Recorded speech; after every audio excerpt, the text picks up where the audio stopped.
Olá!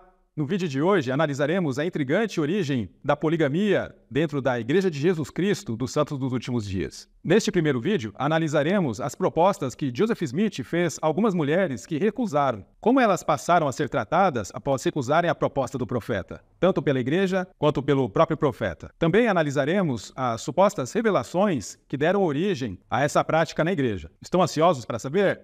Bem, então vamos lá.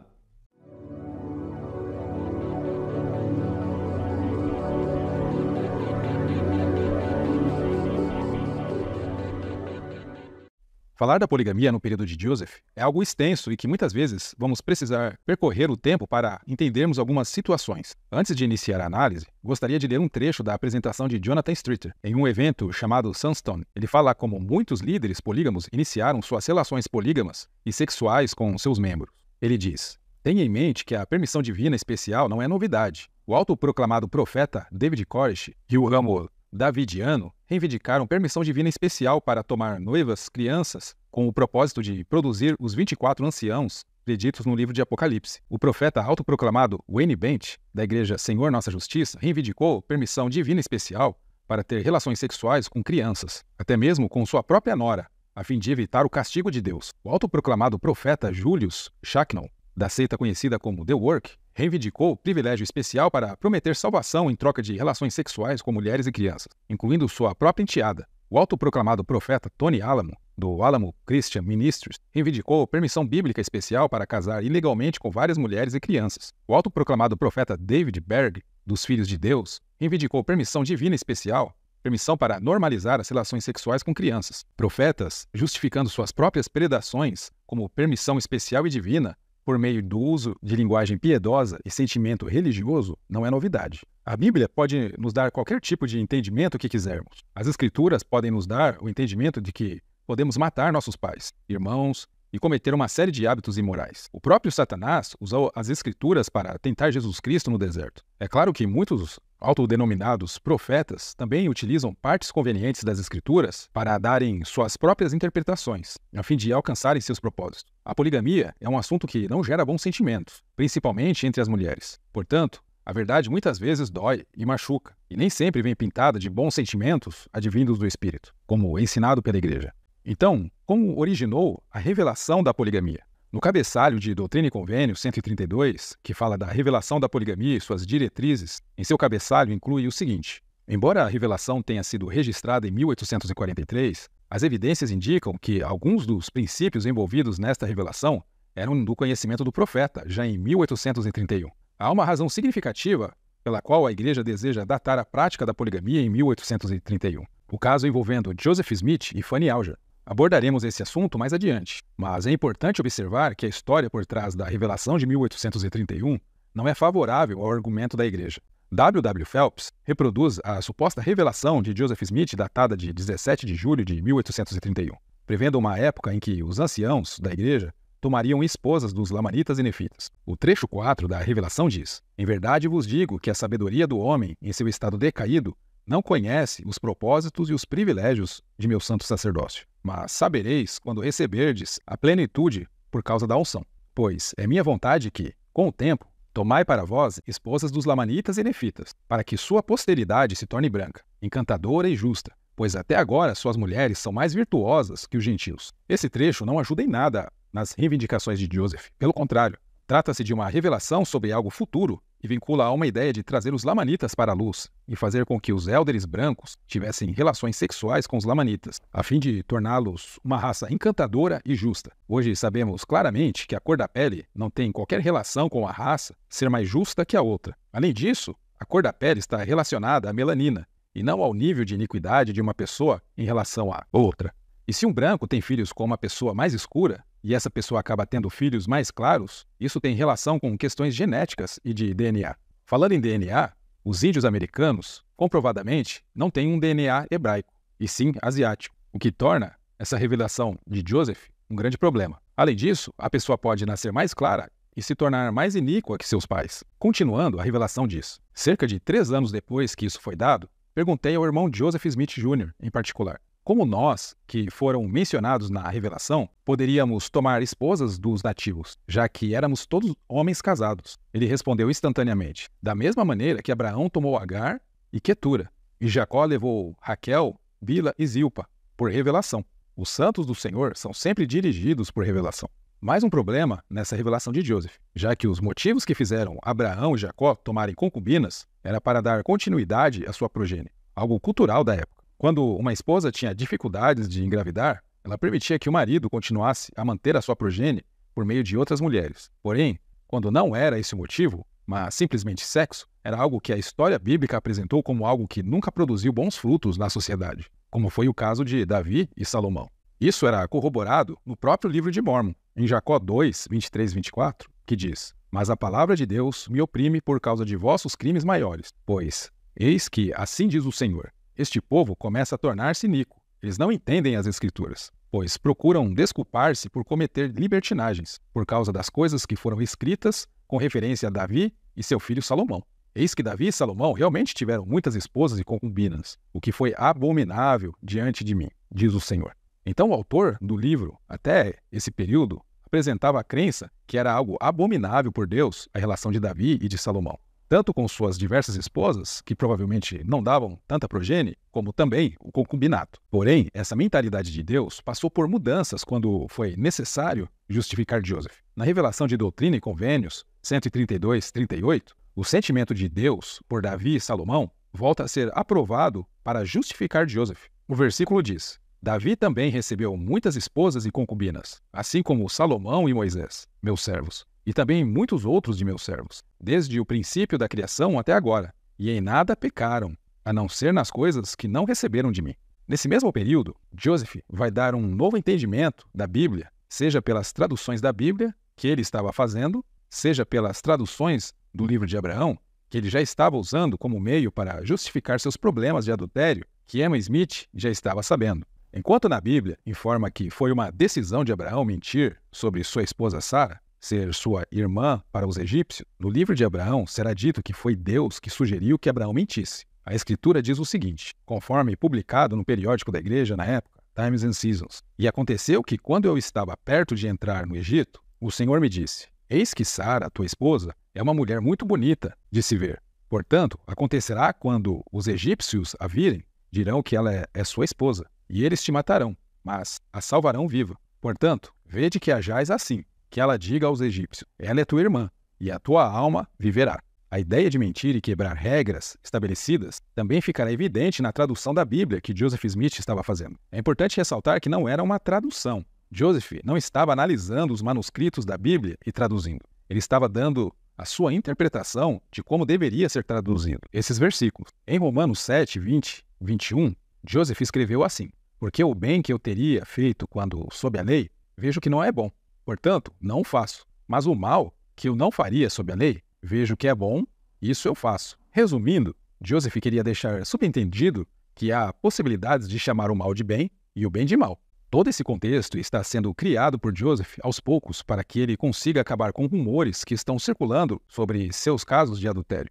William McLellin relatou quais eram esses rumores que estavam se espalhando para o filho de Joseph, Joseph Smith III, em uma carta datada de julho de 1872. Dizia: Agora, Joseph, vou contar-lhe um pouco da história e encaminhá-lo à sua querida mãe para saber a verdade. Você realmente se lembrará de que visitei sua mãe e sua família em 1847 e tive uma longa conversa com ela, hospedado na Mansion House, em Nauvoo. Não pedi que ela contasse, mas contei-lhe algumas histórias que tinha ouvido, e ela me disse se eu estava devidamente informado. O Dr. Frederick Williams praticou comigo em Clay durante o final de 1838, e ele me contou que, quando você nasceu, seu pai cometeu um ato com a senhorita Hill, uma garota contratada. Emma o viu e falou com ele. Ele desistiu, mas a senhora Smith recusou-se a ficar satisfeita. Ele chamou o Dr. Williams, Oliver Cowdery e Sidney Rigdon para reconciliar Emma, mas ela contou a eles exatamente quando as circunstâncias ocorreram.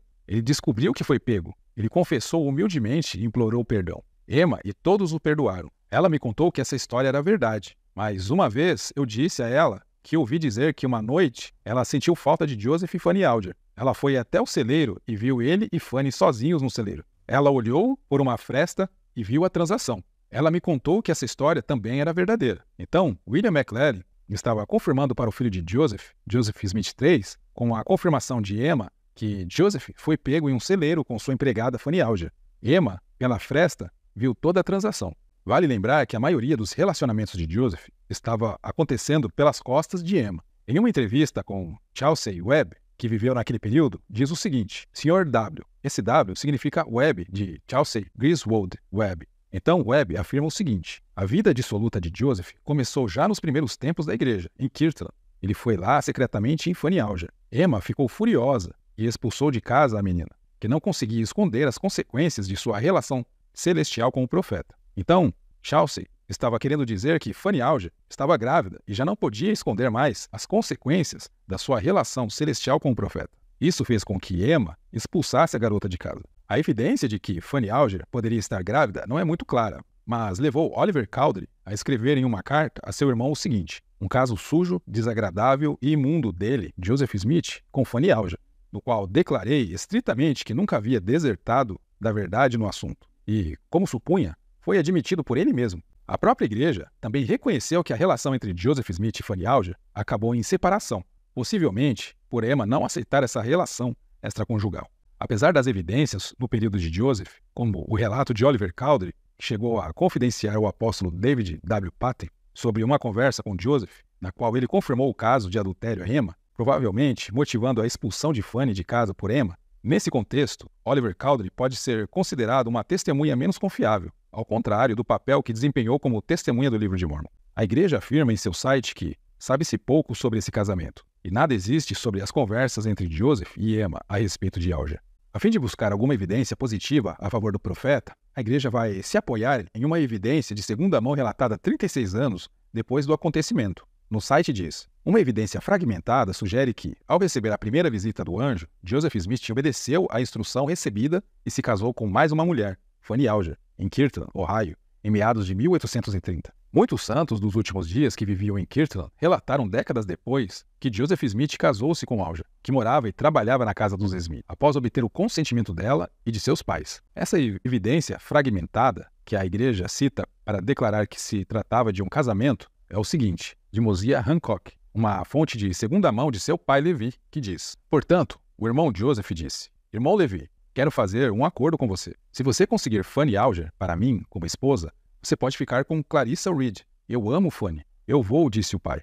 Vá, irmão Levi, e o Senhor irá prosperá-lo, disse Joseph. O pai vai até Fanny e diz: Fanny, o irmão Joseph, o profeta, ama você e deseja que você seja uma esposa. Você será a esposa dele? Eu vou, Levi, disse ela. O pai leva Fanny para Joseph e disse: irmão Joseph, tive sucesso em minha missão. O pai a deu a Joseph, repetindo a cerimônia como Joseph repetiu para ele. Sinceramente, eu não acredito que Joseph e Fanny fossem casados. Não há evidências contemporâneas e, quando Joseph foi acusado de adultério, ele não tinha Levi e nenhuma testemunha desse casamento para protegê-lo das acusações. Além disso, essa citação é de 1869, depois que a poligamia estava bem estabelecida e muitos dentro da igreja tinham uma motivação para vincular o relacionamento de Fanny Alger à poligamia inicial, tanto pela reputação de Joseph Smith quanto pela autenticidade da poligamia. Lembre-se de que após a divisão com a RLDS, o ramo brigamita da igreja, que é a igreja surda atual, precisava estabelecer Joseph Smith como um polígamo para reivindicar sua autoridade como o verdadeiro herdeiro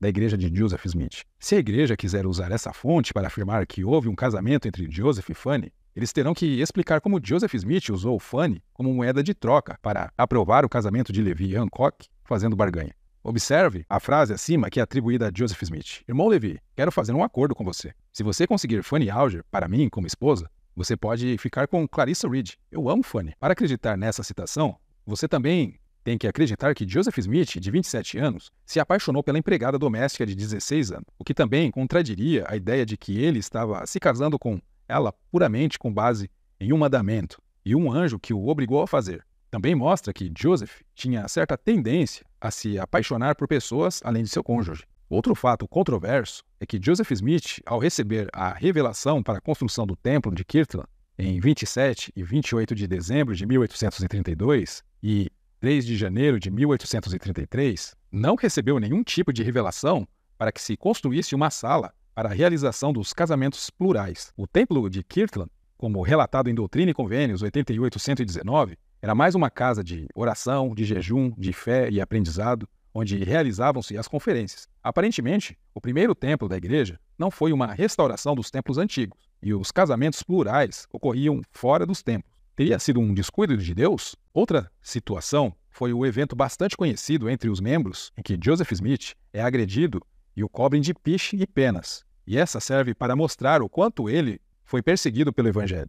Mas quando você realmente se aprofunda na história e investiga as pessoas envolvidas naquele evento, você pode perceber que eles não apenas o cobrem com piche e penas, mas também havia um médico pronto para castrá-lo. O evento é narrado no Millennial Star da seguinte forma: no outono de 1831, enquanto Joseph ainda estava na casa de meu pai, uma multidão de 40 ou 50 pessoas veio à sua casa. Alguns entraram em seu quarto no meio da noite e Carnot Mason arrastou Joseph da cama pelos cabelos, à sua cabeça. Ele foi então agarrado por todos que puderam alcançá-lo e levado cerca de 40 varas à casa, esticado em uma tábua e atormentado da maneira mais insultuosa e brutal. Eles arrancaram as poucas roupas de dormir que ele usava, com o propósito de castrá-lo, e chamaram o Dr. Denison para realizar a operação. Mas quando o doutor viu o profeta despido e esticado na prancha, seu coração falhou e ele se recusou a operar. A turba então coçou todo o seu corpo, dizendo: "Maldito seja, é assim que o Espírito Santo cai sobre você." E ao tentar forçar a abertura de sua mandíbula,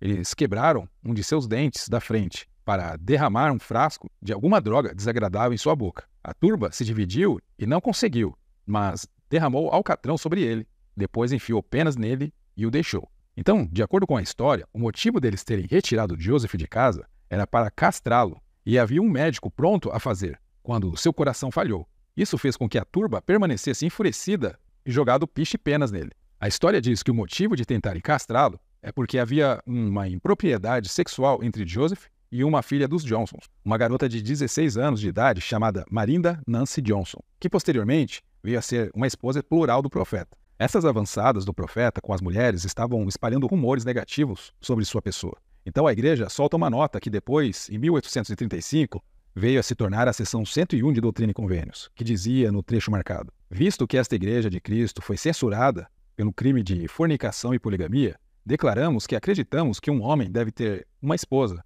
e uma mulher, mas um marido, exceto em caso de morte, quando qualquer um deles tiver liberdade para casar novamente." Em outra parte dizia: "Portanto, acreditamos que todos os casamentos nesta Igreja de Cristo, dos Santos dos Últimos Dias, devem ser solenizados em uma reunião pública ou festa, preparada para esse propósito, e que a solenização deve ser realizada por um sumo sacerdote presidente, sumo sacerdote, bispo, presbítero ou sumo sacerdote, nem mesmo proibindo aquelas pessoas que desejam se casar, de se casarem por outra autoridade. Esse é o padrão do Senhor estabelecido nas Escrituras da época." Então, em 1835, a lei e revelação do Senhor para a Igreja era que casamento deveria ser feito por um portador do sacerdócio. Todas as ordenanças deveriam ser feitas com a presença de testemunhas, e o sacerdócio não é utilizado para proveito próprio. Porém, Joseph Smith estava usando sua autoridade para benefício próprio. Outro ponto importante é que Joseph vai ensinar o seguinte na história manuscrita da igreja. Diz o seguinte: "Pois existem certas ordenanças e princípios que, quando são ensinados e praticados, deve ser feito em local ou casa construída para esse fim. As ordenanças instituídas nos céus, antes da fundação do mundo, do sacerdócio, para a salvação dos homens, não devem ser alteradas ou mudadas. Todos devem ser salvos nos mesmos princípios." Isso deixa um grande problema, já que haviam pessoas que estavam sendo salvas pelo princípio da poligamia e outras sendo prometido salvação no princípio da monogamia. As ordenanças estavam sendo alteradas. Joseph Smith estava se casando fora dos padrões estabelecidos pelo Senhor. Seus relacionamentos iniciais não tinham sequer as chaves de selamento do sacerdócio que seriam dadas supostamente a ele por Elias anos depois, em 1836. Como vimos, Joseph Smith estava alterando o entendimento das Escrituras no livro de Abraão e em suas traduções da Bíblia, a fim de criar um princípio que a mentira poderia ser estabelecida e o mal poderia ser chamado de bem. Em uma exortação aos líderes, Joseph estava dizendo: "Exortei os santos a não seguirem o exemplo do adversário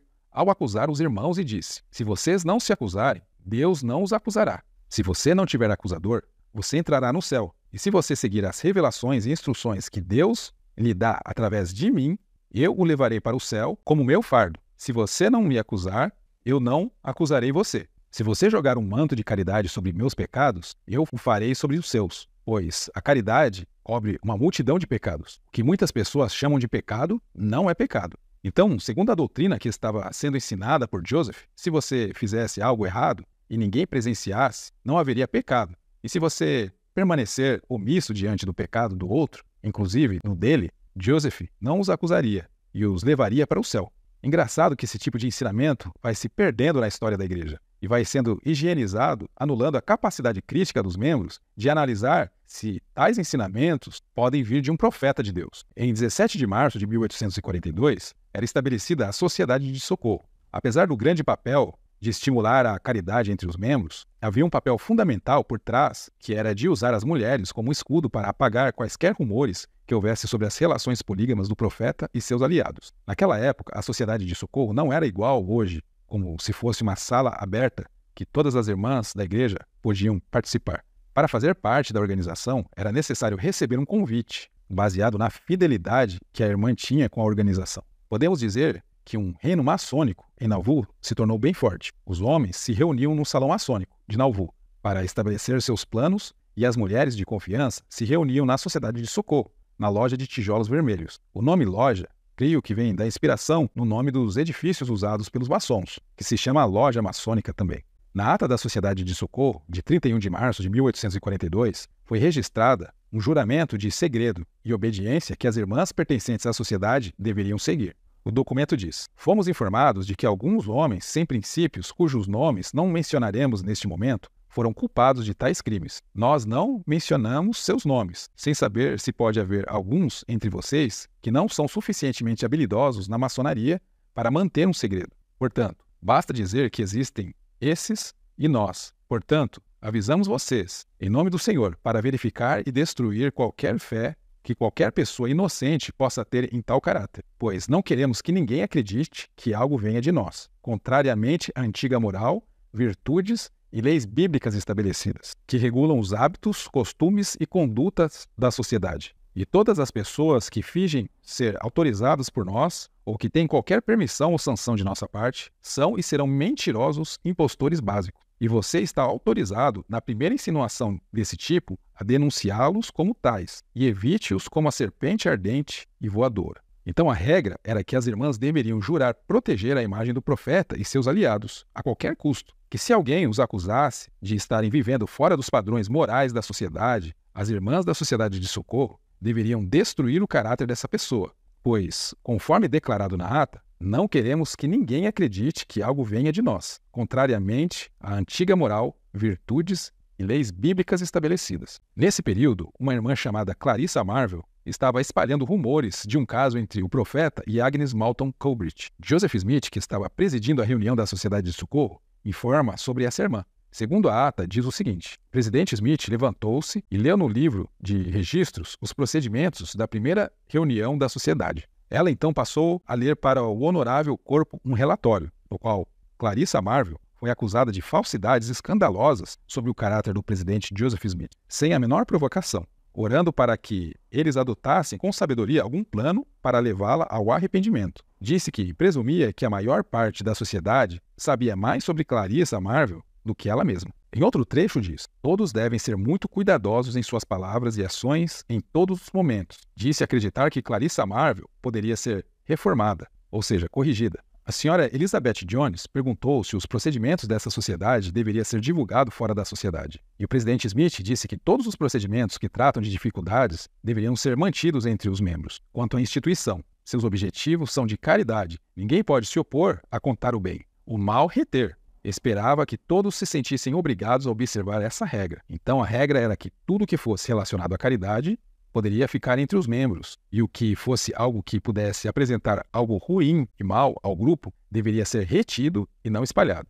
Essa é uma cultura que está impregnada na igreja até hoje, de reter toda a informação mal do grupo. A imagem do líder precisa estar sempre bem apresentada, e qualquer informação que possa pôr em risco a fé do membro deve ser retida. Então os membros acabam conhecendo apenas uma parte da verdade, que, na realidade, não é a verdade em si, mas uma roupagem criada para manter a crença dos membros. A ata também informa que uma irmã foi chamada para tentar reformar ou seja, corrigir a irmã Clarissa Marvel. Geralmente, as mulheres que iam fazer essas correções já estavam vivendo a poligamia e eram usadas como recrutadoras de outras mulheres para entrar na poligamia. Aqui encontra-se o certificado no qual, após a visita de correção realizada pela irmã da Sociedade de Socorro, a irmã Clarissa Marvel precisou assinar, constando o seguinte: Nauvoo, 2 de abril de 1842. Isto é para certificar que nunca, em qualquer momento ou lugar, vi ou ouvi qualquer coisa imprópria ou não virtuosa na conduta ou conversa de qualquer um sobre Presidente Smith ou Sra. Agnes Smith. Certifico também que nunca relatei nada depreciativo ao caráter de qualquer um deles. Assinado Clarissa Marvel. Quando passa o mouse por cima do nome de Agnes, aparece o nome completo, que é Agnes Malton Colbert Pickett, que se tornou esposa polígama do profeta. Ou seja, muito provável que Clarissa foi coagida a assinar o certificado, visto que as pessoas que permanecessem criticando o profeta ou levantando informações sobre suas relações extraconjugais passavam a ter a sua reputação destruída. Então, esse certificado foi feito em 2 de abril de 1842. Nessa época, Joseph Smith já havia selado a Agnes há pelo menos 3 meses. No diário de Brigham Young, é possível ver que a cerimônia de casamento de Joseph com Agnes foi em 6 de janeiro de 1842. Os nomes estão codificados em caracteres maçônicos, que significam Joseph Smith was Agnes. As mulheres que recusavam participar na prática da pluralidade de esposas eram difamadas publicamente, visando minar o respeito por seu caráter. O objetivo era suscitar dúvidas nas mentes das pessoas em relação à confiabilidade de suas declarações. Catherine Lewis, uma das mulheres que se recusou a participar da prática da pluralidade de esposas, compartilhou sua história em um momento em que os danitas atuavam como um esquadrão de ataque. Então o voto de cortar a garganta tinha um pouco mais de força, como explicaram a ela no meio dos ritos do templo. Apesar do relato ser um pouco extenso, acho importante a leitura para entendermos como ocorriam esses recrutamentos. Ela diz: no ano de 1841, conheci alguns mormons, juntei-me à sua igreja e acreditei que era um povo santo, zeloso de boas obras. 2 anos se passaram. Eu ainda estava forte na fé até que a pluralidade de esposas fosse ensinada. Desde a primeira menção dela, me opus e disse ao elder que era a doutrina do diabo, mas fui duramente repreendida por um dos elders que disse: não deveríamos receber o que Joseph diz com coerência? Não, disse eu. Joseph é um homem sujeito a paixões semelhantes às nossas. O elder retrucou: esta é uma revelação direta, vinda imediatamente do céu. Respondi que não poderia receber nada sem uma revelação para mim mesmo. O livro de doutrina me deu esse privilégio. Fui então advertida para não contar essa conversa. A seguir, ouvi dizer que a doutrina da pluralidade das esposas foi rejeitada e que seu professor estava sob negociações na igreja. Assim, as coisas correram bem por um tempo, até que alguém que esteve em Nauvoo voltou para casa. Ela mandou me chamar e disse que tinha algo glorioso para me contar. Ela disse que me contaria sob ordem de sigilo. Respondi: eu não poderia prometer antes de saber. Depois de uma pequena pausa, ela disse: a pluralidade de esposas é verdadeira, etc. Trouxe-te um convite de um dos 12 e não recuses, pois você não sabe o que perderá se o fizer. Se você não estiver satisfeita com ele, existem outros 2 e você pode escolher qualquer um deles. Eles estão mais altos do que ele. E se você aceitar qualquer um deles, será altamente exaltada, e todos os seus amigos, tanto os mortos quanto os vivos, se beneficiarão com isso. Interessante é que, se você pegar os grandes predadores sexuais religiosos que professaram receber a autoridade divina para fazer sexo com suas seguidoras, prometiam algo em troca, geralmente a exaltação. Continuando diz: eles professavam que esta ordem salvaria a família humana, viva ou morta, e que traria os parentes daqueles que fizeram um sacrifício na primeira ressurreição. Eu disse a ela que não parecia certo, ou palavras nesse sentido. Ela disse: faça disso um assunto de oração, e você receberá uma evidência. Tem uma evidência em resposta à oração. Meus pontos de vista sobre a oração são os seguintes. Algumas pessoas colocam seus corações nas coisas e oram por seus desejos. O Senhor tem o prazer de dar-lhes isso, como fez com as codornizes aos filhos de Israel. Agora, ela continuou: aqueles 2 homens estão vindo para cá. Um dos 2 espera uma resposta sua. Depois de uma longa conversa sobre esse assunto, que é inútil mencionar, ela disse: se você contar a alguém que eu lhe contei essas coisas, eu vou negar e jogar a mentira sobre você. Isso eu pensei que era uma piada, pelo menos primeiro, mas logo descobri que eles eram obrigados a mentir, se fossem expostos, e procuravam uma oportunidade quando nenhuma outra pessoa estava presente para ensinar essa doutrina, que, se divulgada, eles devem negar. Eu a vi várias vezes antes dos homens chegarem e disse a ela o que pensava estava confuso e que não tinha provas de que estava certa. Ela disse: "A razão pela qual você está tão confusa é porque você não tem cabeça, pois o homem é a cabeça da mulher. Essa é a maneira que eles pervertem as escrituras para se adequarem a eles." Então, a mulher que tentou recrutar Catherine Lewis e apresentar o casamento plural foi Augusta Adams Cobb, que se tornou esposa plural de Brigham Young em 1843. Se você acha que a doutrina de mentir para proteger os líderes da igreja acabou, você pode estar enganado. Ainda nos dias atuais, muitas verdades não são aceitas pela igreja, mesmo com diversos documentos apresentando fatos sobre a história. Entre março e abril de 1842, surgiram rumores de que os líderes da igreja estavam mantendo mulheres em cárcere privado na gráfica que Joseph Smith havia adquirido por revelação. Nesse local, várias mulheres eram conduzidas e pressionadas a aceitar o casamento plural. Houve especulações de que Martha Brotherton pudesse estar entre as mulheres na gráfica. Em resposta a essas alegações, Joseph discutiu o assunto durante a Conferência Geral da Igreja em 7 de abril de 1842, conforme registrado nas atas da conferência. Ele disse: "Presidente Joseph Smith falou sobre o assunto das histórias a respeito de Elder Kimball e outros, mostrando a tolice e a inconsistência de gastar qualquer tempo conversando sobre tais histórias ou ouvindo-as, pois não há ninguém familiarizado com nossos princípios que acreditaria em tais mentiras, exceto Thomas Sharp, o editor do Sinal de Varsóvia, ou Warschau Signal." Então, o Elder Heber C. Kimball e outros, incluindo Brigham Young, estavam conduzindo mulheres à gráfica e tentando coagi-las a aceitar o casamento plural. Apesar de Joseph desacreditar o jornal e suas notícias, outros jornais começaram a disseminar essas acusações. Então, Martha Brotherton publica seu relato sobre o confinamento no jornal Sangamo. Sua história ocupa quase meia página do jornal. Portanto, vou ler apenas alguns trechos para compreendermos como esses líderes pressionavam essas mulheres. Mesmo assim, dedicarei um tempo à leitura. Vamos lá. Eu estava em Nauvoo há quase 3 semanas, período durante o qual a família de meu pai recebia visitas frequentes dos elders Brigham Young e Heber C. Kimball, 2 dos apóstolos mormons, quando, certa manhã, os 2 foram à casa do meu cunhado, John McElrick, local onde eu estava visitando, e me pediram especialmente para passar alguns dias com eles. Eu disse a eles que não poderia naquele momento, pois meu cunhado não estava em casa. No entanto, eles me incentivaram a ir no dia seguinte e passar um dia com eles. Kimball e eu fomos juntos à loja. Enquanto avançávamos, ele disse: "Irmã Martha, você está disposta a fazer tudo o que o profeta exige que você faça?" Eu disse que acreditava que sim, pensando que é claro que ele não exigiria nada de errado. "Então", disse ele, "você está pronta para receber um conselho?" Respondi afirmativamente, pensando nas grandes e gloriosas bênçãos que teriam sido pronunciadas sobre minha cabeça se eu seguisse o conselho daqueles que foram colocados acima de mim no Senhor, nesses últimos dias dos quais o mundo riria e zombaria. Mas a nós é dado conhecer os mistérios do reino. Ele ainda observou: "Martha, você deve aprender a controlar a língua e tudo ficará bem para você. Você verá Joseph e, muito provavelmente, terá alguma conversa com ele, e ele lhe dirá o que você deve fazer." Quando chegamos ao prédio, a loja de Joseph, ele me conduziu por uma escada até uma pequena sala, cuja porta estava trancada, e nela havia a seguinte inscrição: "Positivamente, entrada proibida." Ele observou: "Ah, o irmão Joseph deve estar doente, pois é estranho dizer, ele não está aqui. Desça até o escritório do dízimo, Martha." Ele, então, me deixou no escritório do dízimo e saiu, não sei para onde. Imediatamente depois, Kimball entrou. "Agora, Martha", disse ele, "o profeta chegou, suba as escadas." Fui e encontramos Young e o profeta sozinhos. Fui apresentado ao profeta por Young. Joseph ofereceu-me seu assento e, para minha surpresa, no momento em que me sentei, Joseph e Kimball saíram da sala e me deixaram com Young, que se levantou, trancou a porta, fechou a janela e fechou a cortina.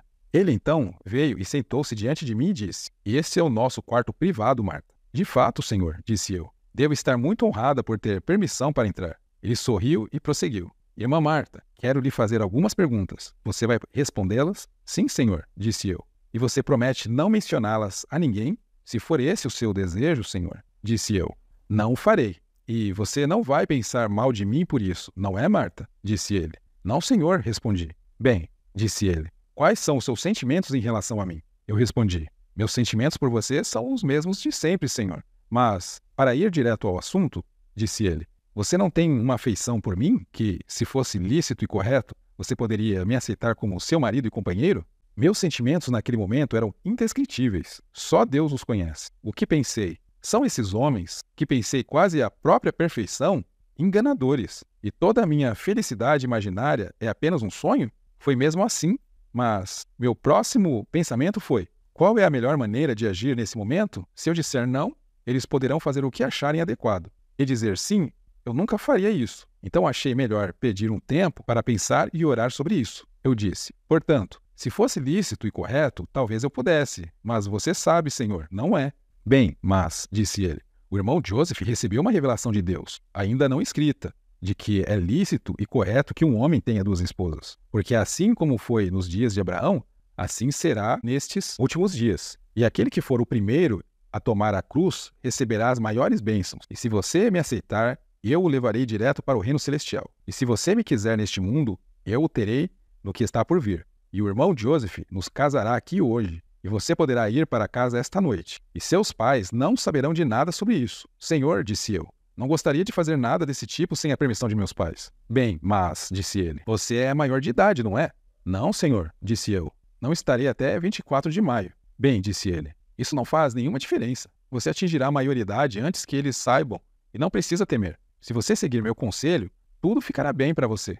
Pois sei que é certo diante de Deus, e se houver algum pecado nisso, responderei por isso. Mas o irmão Joseph deseja conversar com você sobre o assunto. Ele explicará as coisas, você irá ouvi-lo? Não me importo, disse eu. Bem, mas quero que você diga uma coisa, disse ele. Quero tempo para pensar sobre isso, disse eu. Bem, disse ele. De qualquer maneira, vou dar um beijo. E então me levantei e disse que traria Joseph. E ele então destrancou a porta, pegou a chave e me trancou sozinha. Vocês conseguem imaginar a situação? Esses homens que reivindicam falar com Deus levaram uma moça menor de idade, trancaram essa moça num quarto, com as janelas fechadas, trancaram a porta e estavam coagindo aquela moça menor de idade, que nem os pais sabiam o que estava acontecendo com essa moça, para que ela se tornasse uma esposa plural deles. A moça não tinha uma maturidade suficiente para tomar uma decisão. Ela queria o apoio dos pais e eles estavam pressionando para que ela nem falasse com seus pais a respeito do assunto. Brigham Young ainda tentou dar um beijo, até que ela se esquivou, se levantou. Vocês conseguem ver algo divino no comportamento desses líderes? Continuando, diz o seguinte: ele esteve ausente por cerca de 10 minutos e depois voltou com Joseph. Bem, disse Young, a irmã Marta estaria disposta se soubesse que isso era lícito e correto diante de Deus? Bem, Marta, disse Joseph, é lícito e correto diante de Deus. Eu sei que é. Olha aqui, irmã, você não acredita em mim? Eu não respondi. Bem, Marta, disse Joseph, vá em frente e faça o que Brigham Young quer que você faça. Ele é o melhor homem do mundo, com exceção de mim. Ah, disse Brigham Young. Então você é tão bom? Sim, disse Joseph. Bem, disse Young, acreditamos que Joseph seja um profeta. Eu o conheço há quase 8 anos e sempre achei que ele era o mesmo. Sim, disse Joseph. E sei que isso é lícito e correto diante de Deus. E se houver algum pecado nisso, responderei por isso diante de Deus. E eu tenho as chaves do reino, e tudo o que eu ligar na terra será ligado no céu. E tudo o que eu desligar na terra será desligado no céu. E se você aceitar Brigham, você será abençoada. Deus a abençoará e minha bênção repousará sobre você. E se você for guiada por ele, você se sairá bem, pois sei que Brigham cuidará de você. E se ele não cumprir seu dever para com você, venha até mim e eu o obrigarei. E se você não gostar daqui, a 1 ou 2 meses, venha até mim e eu a libertarei novamente. E se ele te desligar, eu vou te enfrentar. Senhor, disse eu, bastante calorosamente, será tarde demais para pensar daqui a 1 ou 2 meses. Quero tempo para pensar primeiro. Bem, mas, disse ele, o velho provérbio é: nada arriscado, nada ganho. E seria a maior bênção que já foi concedida a você. Sim, disse Young, e você nunca terá motivos para se arrepender. Isto é, se eu não me afastar da retidão, e confio que nunca o farei, pois acredito que Deus, que me guardou por tanto tempo, continuará a me manter fiel. Você já me viu agir de alguma forma errada na Inglaterra? Marta. Não, senhor, disse eu. Não, disse ele. Ninguém pode me responsabilizar por nada. Então esses profetas estavam tentando negociar sexo em troca de salvação. E eles estavam se responsabilizando. Se acontecer algum problema, eu respondo perante Deus. Eu tenho as chaves para ligar tudo na terra, nos céus. Então eles reivindicavam o poder e essas moças eram obrigadas a ceder à vontade desses líderes. Comportamento tipicamente predatório com uma jovem que não tem maturidade sequer para escolher um curso que pretende fazer numa faculdade, muito mais aceitar uma responsabilidade de se casar com uma pessoa muito mais velha do que ela. Continuando diz: bem, então, disse Joseph, do que você tem medo, irmã? Venha, deixe-me fazer um negócio para você, senhor, disse eu. Deixe-me ter um pouco de tempo para pensar sobre isso e prometo não mencionar isso a ninguém. Bem, mas olha aqui, disse ele. Você sabe que um sujeito nunca será condenado por fazer o melhor que sabe. Bem, então, disse eu, a melhor maneira que conheço é ir para casa, pensar e orar sobre isso. Bem, disse Young, deixarei isso com o irmão Joseph, se seria melhor para você ter tempo ou não. Ou seja, eles é que estavam querendo decidir se ela deveria ter tempo ou não para pensar. Totalmente manipulador. Continuando. Bem, disse Joseph, não vejo mal nenhum em ela ter tempo para pensar, se não cair em tentação. Ó Senhor, disse eu, não há medo de cair em tentação. Bem, mas, disse Brigham, você deve me prometer que nunca mencionará isso a ninguém. Ou seja, eles assediam a moça e depois ela é obrigada a não contar nem para ninguém, nem para seus pais, o que estava acontecendo. Imaginem a filha de vocês nessa situação. Continuando. Eu prometo, disse eu. Bem, disse Joseph, você deve me prometer o mesmo. Eu prometi a ele o mesmo. Pela sua honra, disse ele, você não vai contar. Não, senhor. Vou perder minha vida primeiro, disse eu. Bem, isso basta, disse ele. Esse é o princípio que seguimos. Acho que posso confiar em você, Marta, disse ele. Sim, eu disse. Acho que você deveria, Joseph disse. Ela parece capaz de guardar um segredo. Levantei-me, então, para ir embora, quando Joseph começou a implorar novamente. Ele disse que era a melhor oportunidade que poderiam ter em meses, pois a sala estava sempre lotada. Eu, no entanto, havia determinado o que fazer. Bem, disse Young, vejo você amanhã. Vou pregar na escola, em frente à sua casa. Nunca preguei lá. Você estará lá, suponho. Sim, eu disse. Após liberarem Martha Brotherton, ela foi até um juiz de paz e fez essa declaração juramentada. O motivo dessas mulheres fazerem essas declarações era exatamente para se proteger das acusações difamatórias que esses líderes estavam fazendo contra essas mulheres. Os homens que praticavam a poligamia e enfrentavam dificuldades para manter o segredo maçônico também eram excluídos e tinham sua reputação destruída. Por volta de 1º de fevereiro de 1844, o Times and Seasons, periódico da igreja impresso na gráfica onde ocorriam esses encontros entre o profeta e essas mulheres, noticiou o seguinte: como fomos recentemente informados com credibilidade que um elder da Igreja de Jesus Cristo dos Santos dos Últimos Dias, chamado Hiram Brown, tem pregado a poligamia e outras doutrinas falsas e corruptas no condado de Lapeer, estado de Michigan. Isto é para notificá-lo e a igreja em geral que ele foi afastado da igreja por sua iniquidade, e ele é ainda notificado para comparecer à conferência especial no próximo dia 6 de abril para responder a essas acusações. Joseph Smith e Hiram Smith. Então, os dois polígamos, Joseph e seu irmão Hiram, estavam acusando Hiram Brown de ensinar uma doutrina falsa e corrupta como a poligamia. Nessa época, próximo de sua morte, Joseph já tinha se casado com dezenas de mulheres. Vamos ver como a igreja nos dias atuais vê a falsa moralidade pregada por Joseph e seus aliados. No ensaio sobre a poligamia em Kirtland e Nauvoo, a igreja diz o seguinte em um trecho do ensaio: todavia, os rumores se espalharam. Alguns homens usaram esses rumores de maneira inescrupulosa. Então, a igreja vai usar o termo inescrupuloso em relação ao que ela rotula de inimigo da igreja. Então, as pessoas que estavam denunciando verdades eram inescrupulosos. Porém, de forma astuta, a igreja encaixará apenas aqueles que não estavam seguindo as ordens de Joseph.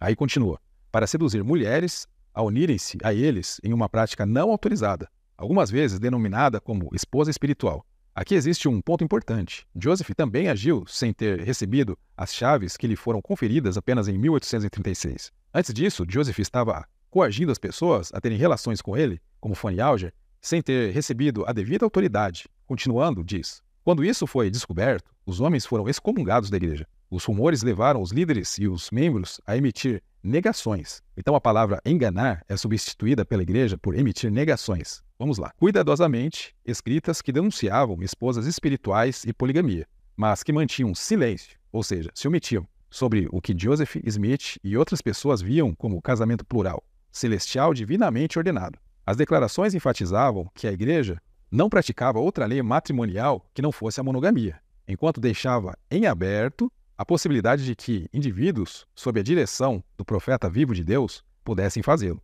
É intrigante observar como a igreja demonstra astúcia ao instruir seus membros. Mesmo que haja uma aparente melhoria na transparência ao abordar tópicos que, por décadas, foram mantidos ocultos, a instituição ainda encontra dificuldades em apresentar suas informações de forma verdadeiramente transparente. Por essa razão, fontes consideradas menos suscetíveis a viés, como as próprias declarações de testemunhas da época e seus diários, permanecem como a abordagem mais segura para evitar manipulações. É notável que os líderes dos historiadores da igreja, em muitos casos, não sejam historiadores, mas advogados. A igreja, frequentemente, narra sua versão da história em sua própria defesa, em vez de buscar a verdade de maneira imparcial. Quando a igreja afirma que suas declarações deixavam em aberto a possibilidade de indivíduos terem relações polígamas naquela época, revela aspectos significativos de sua abordagem manipuladora. Todavia, isso não era algo que acontecia nos dias de Joseph. Nesse mesmo ensaio, notei 55 notas de rodapé. Somente neste trecho, há 3 notas de rodapé, que gostaria de analisar com vocês. A nota de rodapé número 21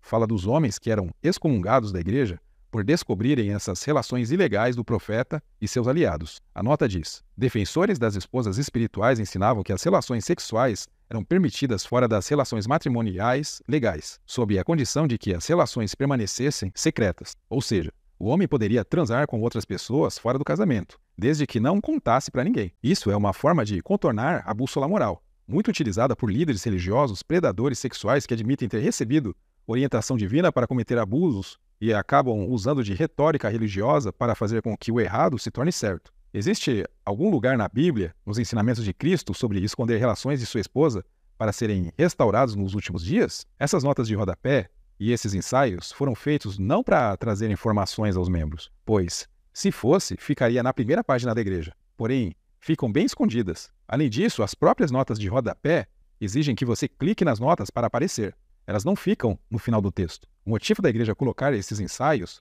é simplesmente para poder se proteger de possíveis processos de membros futuramente por omitir a informação. Membros de décadas passadas até poderiam entrar com processos, como muitos já têm feito nos Estados Unidos. Porém, os membros de agora, a igreja terá justificativa para dizer que a informação sempre esteve lá, escondidinha, mas esteve. A nota de rodapé 22 fala sobre o texto do ensaio que diz que esses casamentos plurais celestiais eram divinamente ordenados. Quando acessamos a nota 22, a igreja diz: nas negações, poligamia era para ser entendida como o casamento entre um homem e mais de uma mulher sem a sanção da igreja. Ou seja, esses casamentos divinamente ordenados eram feitos sem a sanção da igreja. Que lindo, né?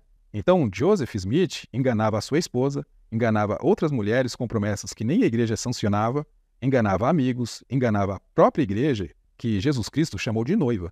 Então, a própria noiva que estava sendo enganada. Além disso, essas pessoas que estavam sendo excomungadas por alertar e tentar impedir que pecados fossem alastrados dentro da igreja, estavam sendo denegridas. Aí eu pergunto, qual é o valor da alma à vista do Deus Mórmon?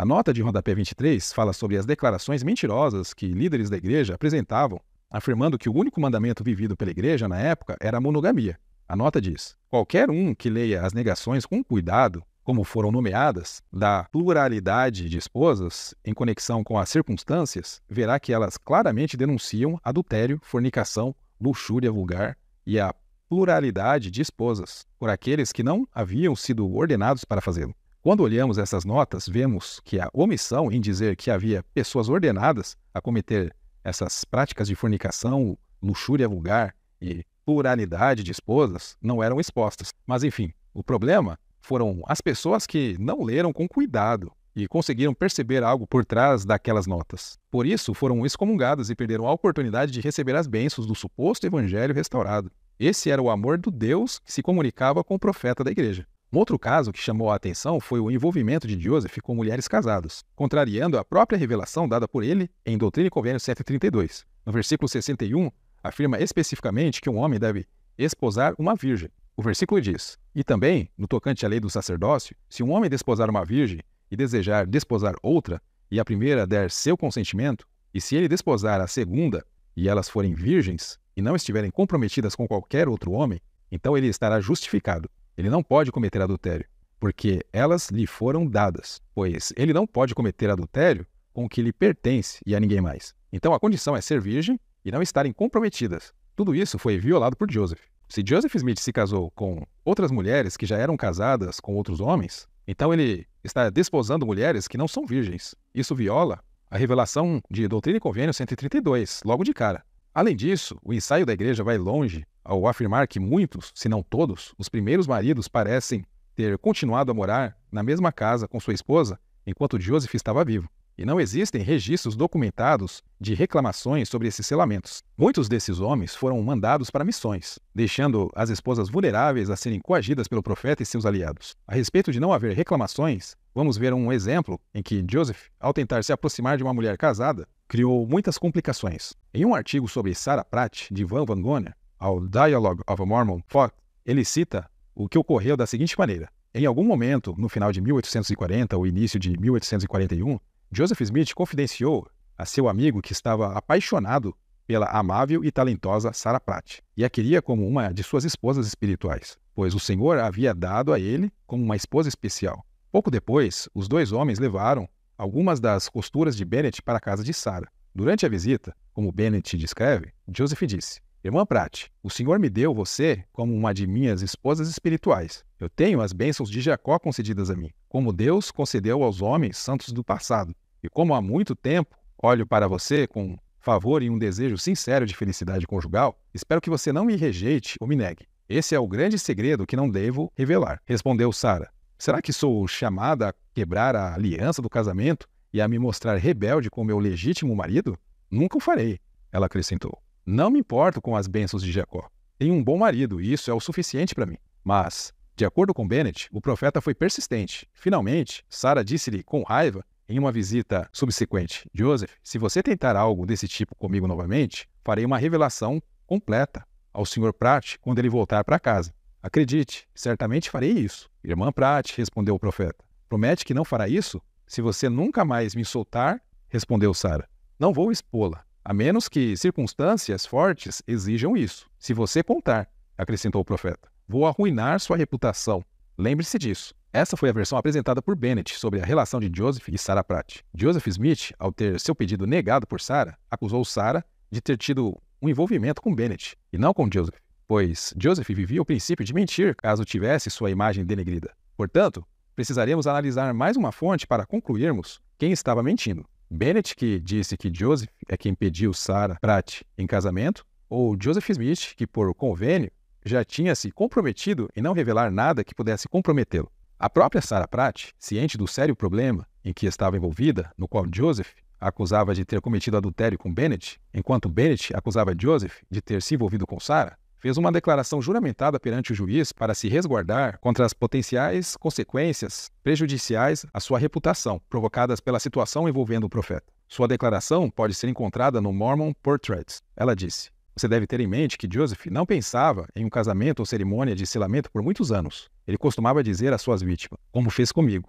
Deus não se importa se divertirmos, se apenas outras pessoas não sabem disso. Ele só introduziu uma cerimônia de casamento quando descobriu que não poderia conseguir certas mulheres sem ela. Acho que Louisa Beaman foi o primeiro caso desse tipo. Se alguma mulher, como eu, se opusesse aos seus desejos, ele costumava dizer: fique em silêncio, ou arruinarei seu caráter. Meu caráter deve ser sustentado no interesse da igreja. Quando ele me atacou e viu que não poderia selar meus lábios, ele me mandou dizer que operaria minha salvação se eu ficasse calada. Eu respondi que falaria o quanto quisesse, e tanto quanto eu soubesse ser a verdade. E quanto à minha salvação, eu tentaria cuidar disso sozinha. Em seus esforços para arruinar meu caráter, Joseph chegou ao ponto de publicar uma folha extra contendo declarações contra minha reputação. Quando esta folha me foi trazida, descobri, para meu espanto, os nomes de duas pessoas nela, marido e mulher, com quem fiquei hospedado por um certo tempo. Nunca pensei muito no homem, mas a mulher era uma pessoa honesta, e eu sabia que ela devia ter sido forçada a fazer tal coisa contra mim. Então fui até a casa deles. O homem saiu de casa às pressas quando me viu chegando. Encontrei a esposa e perguntei-lhe com bastante entusiasmo: o que tudo isso significa? Ela começou a soluçar. Não é minha culpa, disse ela. Hiram Smith veio à nossa casa com todos os depoimentos escritos e nos forçou a assiná-los. Joseph e a igreja devem ser salvos, disse ele. Vimos que a resistência era inútil, teriam nos arruinado, então assinamos os papéis. Vamos apresentar agora uma declaração sobre a confiabilidade da Sra. Pratt, e ela é bem conhecida em Salt Lake City e em todo Utah, por possuir todas as virtudes de uma excelente esposa e mãe. Mas quem está de fora pode querer saber sobre a posição da Sra. Pratt nesta comunidade. E tenho prazer em dar um depoimento. Salt Lake City, maio de 1886. Nós, abaixo assinados, testemunhamos cordialmente a excelente reputação da Sra. Sarah Pratt. Temos certeza de que a Sra. Pratt é uma senhora em cujas declarações podemos confiar absolutamente. A franqueza total e um elevado sentido de honra e verdade são considerados nesta comunidade. onde reside desde 1847, como as suas características governantes. Então, Charles S. Zane, chefe de justiça do território de Utah, validou esse testemunho juramentado de Sarah Pratt sobre o ocorrido. E no final, diz: eu poderia facilmente complementar esse depoimento com muitos outros, caso considerasse que valia a pena. Algo importante nessa história é que o marido de Sarah Pratt, Orson Pratt, ao retornar de missão na Inglaterra e ver o nome de sua esposa sendo denegrido e a doutrina da mentira ensinada por Joseph, de que a culpa era de Bennett e Bennett acusando Joseph, fez com que ele não soubesse em quem confiar, se em sua esposa, se em Bennett ou no profeta. Ao acessar o registro da carta de angústia de Orson Pratt no site da igreja, o documento é privado e exige autorização de acesso. Na descrição, no canto direito diz: a carta reflete a angústia de Pratt após ser confrontado com evidências conflitantes sobre um assunto relacionado à sua esposa. Após ter conseguido a carta, deixo-a aqui para que possamos ler. Sou um homem arruinado. Minhas perspectivas futuras estão destruídas. O testemunho de ambos os lados parece ser igual, um em contradição direta com o outro. Como decidir não sei nem importa, pois, seja de qualquer maneira, minha felicidade temporal se foi neste mundo. Se os testemunhos de minha esposa e de outros forem verdadeiros, então fui enganado nos últimos 12 anos. Minhas esperanças foram destruídas e desapareceram, por assim dizer, em um momento. Minhas longas labutas e trabalhos foram em vão. Se, por outro lado, os outros testemunhos forem verdadeiros, a minha família estará arruinada para sempre. Onde está, então, a minha esperança neste mundo? Ele se foi. Não pode ser recuperado. Ó Deus, por que é assim comigo? Minhas tristezas são maiores do que posso suportar. Onde estou daqui em diante não importa. Orson Pratt. A igreja em seu site informa o seguinte sobre esses relacionamentos do profeta com mulheres casadas. Joseph Smith foi selado a várias mulheres que já eram casadas. A igreja diz: nem essas mulheres e nem Joseph deram muitas explicações sobre esses selamentos. Embora muitas mulheres tenham dito que os selamentos foram apenas para a eternidade, outras mulheres não deixaram registro, tornando desconhecido se seus selamentos foram para esta vida e para toda a eternidade, ou apenas para a eternidade. Só o fato de dizerem que outras mulheres não deixaram registros gera um grande problema, já que a revelação diz que tudo que é ligado na terra é ligado nos céus. Mas se não há registros na terra, como ligar nos céus? Se há a possibilidade de ligar diretamente nos céus, sem registros na terra, então qual o propósito dos templos? A ideia de que esses casamentos eram uma forma de fornecer um vínculo, ou vínculo eterno, desmorona quando você percebe que Joseph se casou com vários pares de irmãs, juntamente com pares de mãe e filha. Se fosse uma forma de estabelecer um vínculo eterno, ele só precisaria se casar com uma mulher da família. Mas há casos em que ele se casou com pares. Além disso, se fosse simplesmente uma questão de selamento, Joseph Smith poderia ter selado a mulheres ou aos homens sem a necessidade de sexo. Se a poligamia, o casamento plural, tinha como objetivo apenas unir as famílias, por que tantas das esposas de Joseph tinham que ser meninas e esposas de outros homens? A lei da adoção, que Joseph Smith também praticou ocasionalmente, permitia que homens fossem selados a outros homens como filhos adotivos. Por que Joseph simplesmente não selou aqueles homens diretamente a ele, em vez de selar-se às esposas ou filhas deles? Ou por que Joseph não selou essas meninas para si mesmo como filhas celestiais, em vez de esposas? E permitiu que encontrassem maridos dignos que elas realmente amassem por toda a eternidade. A verdade é que as revelações sobre a poligamia são contraditórias e foram quebradas pelo próprio profeta, e o que resta à igreja é encontrar achismos para manter a fé dos membros. No próximo vídeo, analisaremos as propostas de Joseph, que foram aceitas por suas esposas plurais. Aguardo vocês!